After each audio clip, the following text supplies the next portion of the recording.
এই মুহূর্তে রাজধানীর এভারকেয়ার হাসপাতালের সামনে আছেন সহকর্মী জোবায়ের প্রধান, সরাসরি যুক্ত হচ্ছেন তিনি। জোবায়ের, খালেদা জিয়ার চিকিৎসা নিয়ে নতুন কোনো তথ্য রয়েছে কিনা আপনার কাছে জানাবেন আমাদের।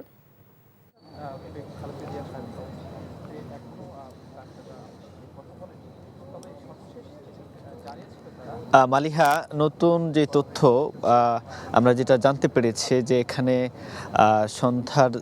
সন্ধ্যার পরপরই কিন্তু ডক্টর AQM এর নেতৃত্বে খালেদা জিয়ার যে এন্ডোস্কোপি সেটি সম্পন্ন হয়েছে এবং এন্ডোস্কোপির পরে যে রক্তক্ষরণ সেটিও কিন্তু তারা বন্ধ করতে সক্ষম হয়েছেন এবং এখন পর্যন্ত তিনি সিসিইউতেই কিন্তু রয়েছেন।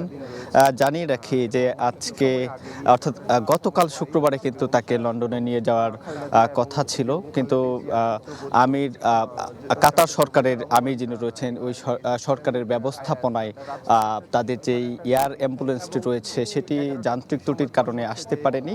তবে তারা কাতার সরকারের পক্ষ থেকে সেটি আসলে তারা জার্মানি থেকে ব্যবস্থা করে শনিবার অর্থাৎ আজকে বিকাল নাগাদ বাংলাদেশে এসে পৌঁছানোর কথা রয়েছে এবং আমরা যতদূর জানতে পেরেছি মির্জা ফখরুল ইসলাম আলমগীর তিনি আসলে নিশ্চিত করেছেন যে সবকিছু ঠিকঠাক থাকলে সেটি রোববার নাগাদ তাকে লন্ডনে নেওয়া হতে পারে। আরেকটা বিষয় যে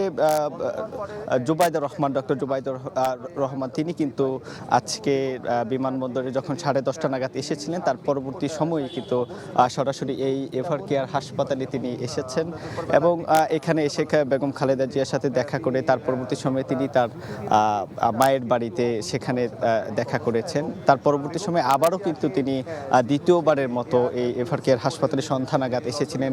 প্রায় 3 ঘন্টার মতো সময় তিনি কিন্তু এখানে ছিলেন এবং 3 ঘন্টা পরে তিনি কিন্তু 11:15টার দিকে তিনি আবারও ফিরে যান। তবে এখন পর্যন্ত আসলে যেটি আমাদের কাছে তথ্য রয়েছে, ডক্টর AZM জাহিদ যিনি আসলে তার চিকিৎসার সকল তথ্য আমাদেরকে দিয়ে থাকেন গণমাধ্যম কর্মীদের, তিনি যেমনটা জানিয়েছেন যে দলটির পক্ষ থেকে এবং তার পরিবারের পক্ষ থেকে দোয়া চাওয়া হয়েছে দেশবাসীর কাছে এবং সকল মসজিদ, মন্দির এবং গির্জা যেগুলো রয়েছে সেগুলো যেন প্রার্থনা করা হয় বেগম খালেদা জিয়ার জন্য, সেটি কিন্তু তাদের পক্ষ থেকে জানানো হয়েছে।